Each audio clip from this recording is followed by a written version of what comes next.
There are a lot of rivers and streams and creeks and bayous in Red Dead Redemption 2, and I want to know where they all come from. It seems like a dumb thing to ponder, but think about it. Each of these rivers is flowing from somewhere, and it's flowing to somewhere, which means, definitionally, it has to have a beginning and an end. It doesn't have to be a realistic beginning and an end, and it doesn't even have to be accessible by the player, but every single stream and creek and river and bayou in this game must come from somewhere. But where? Now, the obvious solution to this is to open up the map and then just follow each river all the way back to where it looks like it begins. The map is detailed enough to do that. But I'm not just interested in where these rivers start, I'm interested in how these rivers start. I'm interested in how they go from tiny little streams to gargantuan mighty rivers. I'm interested in whether or not they ever meet up or split apart with one another. I'm interested in the minute details of Red Dead Redemption 2's hydrology. And there's only one way for us to figure that out.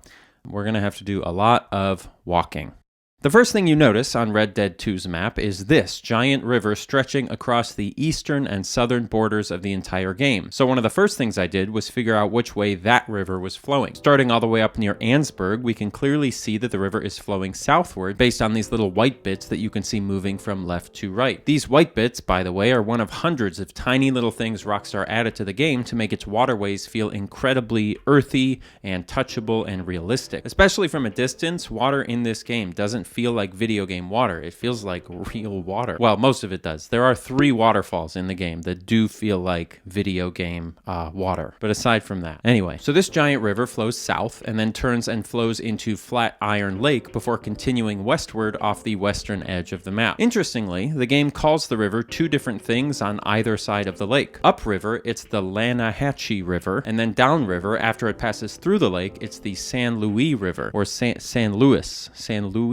This type of renaming doesn't really happen in real life. Generally, if a river is this notable and this large, whatever name the largest part has will get sort of retrofitted onto every upstream tributary all the way back to some origin point. That's exactly what happened with the Mississippi River, actually. The beginning stretches of the Mississippi River used to be called the Elk River by the Ojibwe because the lake that it flowed out of was called Elk Lake. But then some guy discovered that the Elk River could be considered the start of what was known downstream as the Mississippi River. So he said that we should rename that upper portion Mississippi as well, and because we liked him more than we liked the Ojibwe, I guess, we did. So the renaming of the big river in Red Dead 2 is one slightly odd thing, but what about all the other little rivers? If we take a look on the map, we can see at least 4 different spots at which those little rivers and streams seem to empty into this larger body of water. So I figure we'll just start by picking one of these 4 spots and then sort of working our way upstream or downstream until we have mapped out every single one. Is this going to take me a lot longer than I expected? Absolutely. Is it going to be worth it? Absolutely. Before we get started, do you guys have any interest in hearing about the most comfortable underpants in the entire world, MeUndies? I assume so. If I were you, I would be really interested in hearing about MeUndies right now, but you're going to have to wait because first I want to show you the source of the very first stream we're going to map, which is going to be right up here.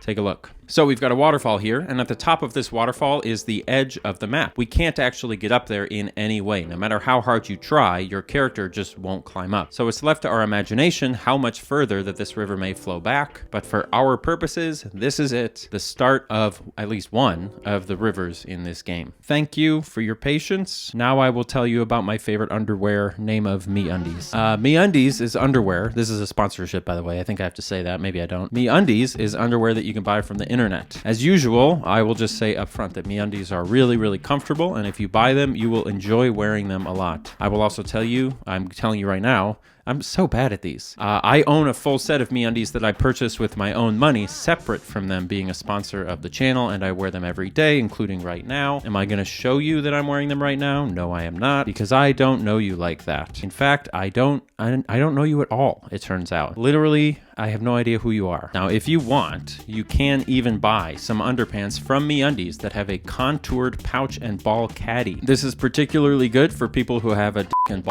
because it keeps things, quote, separated and lifted. Also, for those of you with boobs, they have these bralettes, and I have it on good authority that they are extremely comfortable as well. Anyway, good things come in big packages at MeUndies. I didn't write that. Get 20% off your first order plus free shipping on orders of $75 or more at MeUndies.com/AnyAustin. Enter promo code AnyAustin. That's me. If you do that, it helps me But obviously don't do it if you don't want to buy underpants. But if you do want to buy underpants, these are the ones to get. Okay, remember this waterfall? Let's follow this river all the way down to where it ends. We've got lots of beautiful landscapes, and the water simulation, or whatever it is, looks really great the whole way down. There's so much variety in how it presents, so much like dynamism in the flow. You can even see different portions of the water flowing slightly different directions at the same point in the stream. Eventually, we end up in this lake, which is fed by the stream, but it also has a dam on the far end, which may explain how the lake originally formed, because obviously if you put a dam in the way of a stream or a river, the water will start piling up behind it and then fill whatever landscape is back there. This stream continues down the mountain a ways until we get to this confluence. Now, a confluence is when two waterways converge and combine into one larger waterway, and that means we need to follow the other side of this confluence all the way back to its source before continuing. The other side of that confluence goes back a ways. It goes through the town of Strawberry, where it actually spins a water wheel, which powers, well, we actually can't see what it powers, something inside of this building that we can't enter. That's something, like, as a side note, that's something that I feel like a lot of games overlook, and I'm a big fan. Like, so many games have windmills and water wheels and things like that, and they're turning, but people forget that those things spin for a reason. Like, they spin some kind of grain mill or some sort of whatever. And in video games, they're just purely aesthetic, which I think is really fun. Eventually, the stream heads up into the mountains until we reach the source point here. It's just a small hole in the side that is generating infinite water. Now, the question for us is, could this happen in real life? Is it realistic for water to be coming out of the side of a mountain like this? The answer is yes, and it's actually not even very uncommon. What this probably implies is that this water is coming from inside the mountain, and it's the result of snow and ice melting higher up in the mountains, seeping into the ground, flowing through underground channels, and popping out the side of the mountain. So we've got these two sources that flow downstream like so. They meet up around here, and then they both continue onwards a ways before emptying into Flatiron Lake, which is part of the larger river system we talked about earlier. It's really fun to me to look at the mouth of a river at the same time as its source like this, just to really imagine how it's all connected together. Don't know why I like doing this, but I do, so you get to do it too. Isn't that neat? Okay, that's one river down. For the next river, let's take this one all the way over near the city of Saint Denis. This river starts all the way back up near the top of the map, and, kind of like the last one, the start of it is a waterfall that goes off the edge of the map. This waterfall is much bigger, as you can see, and more realistic looking than the last one. And a little further down the river, there's another waterfall that's pretty stunning as well. The sheer variety of waterfalls in this game is amazing, because while most games have clear delineations between waterfalls and flowing water, Red Dead really reminds you that a waterfall is really just water falling. Hence the name. So you get some where it falls really far, some where it falls close together, some where it kind of falls, but also kind of just like flows steeply. There's tons of variety, so big shout out to Rockstar for that. Not that there's anything wrong with crappy waterfalls, I love those too, but you know, it takes work to get it right. This river, which the game calls the Kamassa River, flows south from these majestic waterfalls. It twists and turns for a bit before briefly stopping in another lake that's contaminated by toxic sludge. Regulate your industries, please. And eventually it settles into the blue water marsh. The land down here is very flat, it's very low to the water table, and probably constantly flooding and draining, which means various pockets of interesting water features crop up in unconnected ways. When you walk around the area in the game, it's clear that even though the map has all of this stuff looking like distinct separate water features, it's really just one big wet swamp. And they really nail that sort of South Louisiana feeling with all the details here. The mouth of this river, much like the mouth of the Mississippi in South Louisiana, is kind of swallowed up by the marshy landscape. It almost just fades into the larger river rather than coming to a distinct end. And you know, that's just how rivers are sometimes. And that's a part of why rivers make such a beautiful metaphor for our relationships and our growth as people and life in general. They twist, they turn, they fade. I don't know what I was trying to do there, but just reminding you that life is great or bad and good. I don't know. So that's the next river. Very nice. We have two more left to enumerate. One of them starts here and ends here, and the other one starts in 7 different places and ends here. We're going to do that one last. The cool thing about the other river is that I think it contains the only egregious hydrological mistake in the entire game, at least that I could find. That's right. Aside from this one thing, basically everything that I saw in terms of like realism was really good. It was like right on the mark. But let's take a look at this one first, okay? So this river starts all the way up here in the Aurora Basin. First of all, very beautiful. It flows a ways down like all of the other streams and eventually gets joined by another small stream coming up from this swampy area. The source for the water in this swampy area is a little confusing because this water does seem to just sit there. My assumption is that it's just groundwater or possibly rainwater that fills up and then flows into the main stream, but it's a little hard to tell. Also, as a side note, these actually may qualify as sloughs. You know, this video isn't about sloughs, but I figured you'd want to hear that. If you do want a video that is about sloughs, you can watch this one. And then just a little bit further downstream from that swampy area, we find this. Tell me how this happens, okay? Because the water flows from here, then over to here, but it also goes over and around here.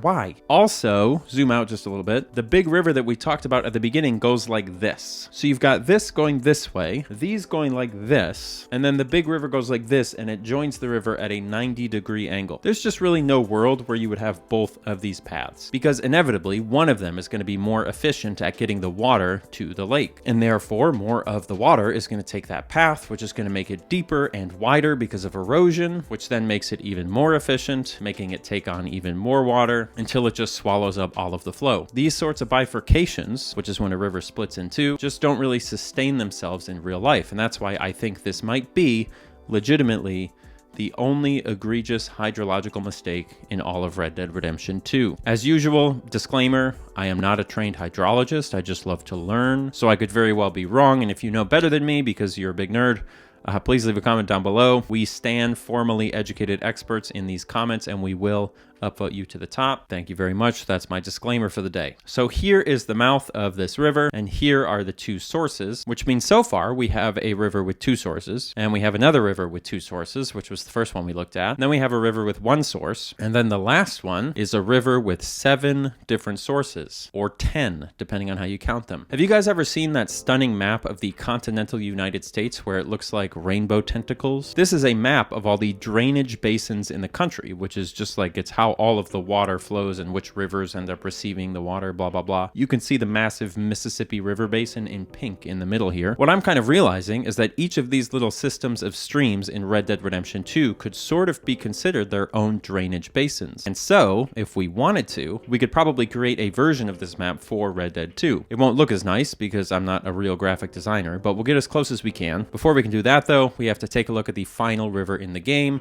which ends right down here at Bard's Crossing. We're going to work backwards from the end for this one because it's kind of hard to tell which of the little streams upriver is actually furthest from the mouth anyway, and it's actually not very far from the mouth that we find our very first confluence, which we can follow back to the west. This stream flows through some of the most beautiful meadows in the entire game, and I love when streams in this game flow over much flatter land because you start to see them meander a lot more wildly, and you can find a lot of like dried up creek beds that presumably only fill up anytime there's a lot of extra rain or extra snow melt. I don't mean that literally. I'm pretty sure the game doesn't model flooding in that way, but theoretically, right? I feel like a lot of video game rivers often just focus on getting the river to look right, but actually taking into account the way the river interacts with its environment, like the elevation or the grade of the slope. It's pretty rare. Eventually, we start to climb a lot higher in elevation, the stream gets narrower and deeper, and we find our way all the way back to the source way up in the mountains. Now on the map, this looks like just one source, but if you zoom in, you can see that it's actually 2. One here and one here. So that's the first 2 sources that we can add to the pile for this river. Back down where we left things, we can continue up past another waterfall where we'll find our next confluence. This one goes back a ways, stops off in a cute little pond, and then starts to climb way up into the mountains. Eventually, we make our way to another big lake, a partially frozen lake, mind you. And I just wanted to quickly point out how nice the freeze on this lake looks. I was recently in Lander, Wyoming for business, and I took this video of a stream that was freezing over there. Check out the aesthetic quality of both of these things. They look really similar. I'm not well educated enough to calculate if Red Dead 2 actually totally nailed the freezing process, but man, it sure looks good. Something really weird also happened at this lake while I was exploring as well. I was playing online to film this, and occasionally I would run into other players. Mostly they were doing normal things like exploring the rivers in the middle of a thunderstorm, but way high up in these mountains I came across this.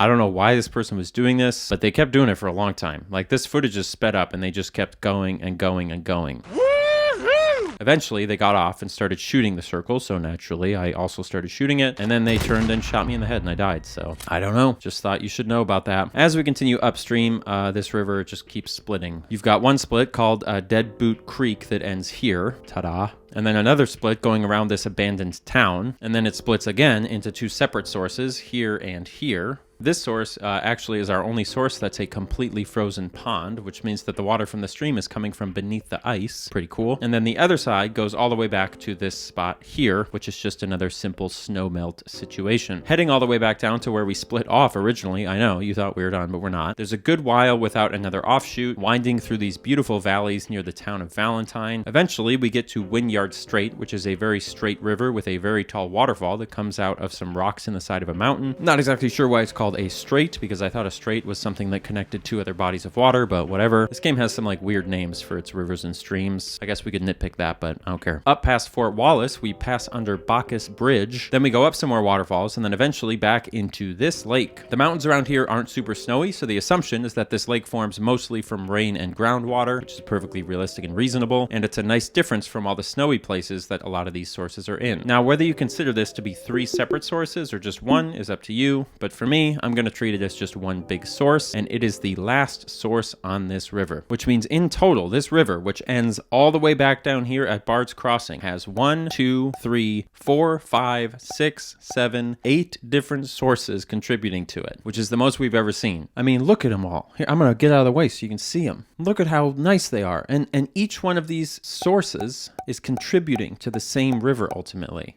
They don't know about each other. They don't care about each other. They just contribute to the greater picture with no thought of community or purpose or outcome, because that's what rivers do. What a beautiful thing. Now, the river we just explored is by far the largest individual basin in the entire game. So the color we're going to use is the same as the one that the Mississippi used in the other map, which is pink. Then we can fill out the other basins like this. We will use, let's say, blue, and then maybe we can use white for this one because of snow. And then the last one, I guess, I don't know, brown. And that, my friends, is all of the river basins in Red Dead 2. Look at that. That's how, if water fell in any of these spots, whatever color that spot is, that's the river that the water would end up in. The water cycle. How cool is that? Now, technically speaking, since all of these basins empty into another larger river, this is actually probably just one large big basin that eventually empties into some sort of ocean in the world of Red Dead Redemption. But for our purposes, the final stopping point of this water is that river. So we're going to bend the definitions a little bit in order to make a pretty map. And it really is a pretty map and a pretty game. So, you know, all told, the hydrology of Red Dead 2 is, at least to a layman like me, really impressive stuff. They got so many little aesthetic details right, so many little bits of subtle environmental storytelling. The fact that a game from last gen still inspires such a sense of awe, and that we haven't really had anything even come close to it, is a real testament to the work that they put into it. The only game I can think of that comes anywhere near Red Dead 2 is Cyberpunk, but while that game is extremely impressive and awe-inspiring from afar, the up-close details in that game have a lot to be desired. I haven't played it in a while though, so maybe I should go back to it. Does anyone think I should go back to it? Should we do some Cyberpunk content? Now, I know you're going to miss me between now and the next hydrology video, so let me leave you with the coolest thing that I found in my whole journey here. Of all the rivers, lakes, streams, creeks, swamps, bayous, sloughs, and waterfalls that we looked at together today, it turns out that the most amazing hydrological storytelling in the game isn't actually in any of the places we looked. It's right over here. If you look closely on the map, you can see a very faint, dried up outline of what was once some sort of creek in this area here. It even has a name, Dewberry Creek. And if you follow Dewberry Creek from its source way up north, you'll see some really amazing details, including a lot of meandering curves that carve out dramatic gashes in the landscape. The amazing thing about these gashes is that they only carve them out of the outside edges of where the river would have been, and that's totally realistic, because water on the outside edges of curving rivers flows faster than on the inside. It's like a record spinning, right? And as a result of that, it causes more erosion and digs deeper into the earth than the water on the inside. And you can literally see that happening in this creek bed here. It's incredible.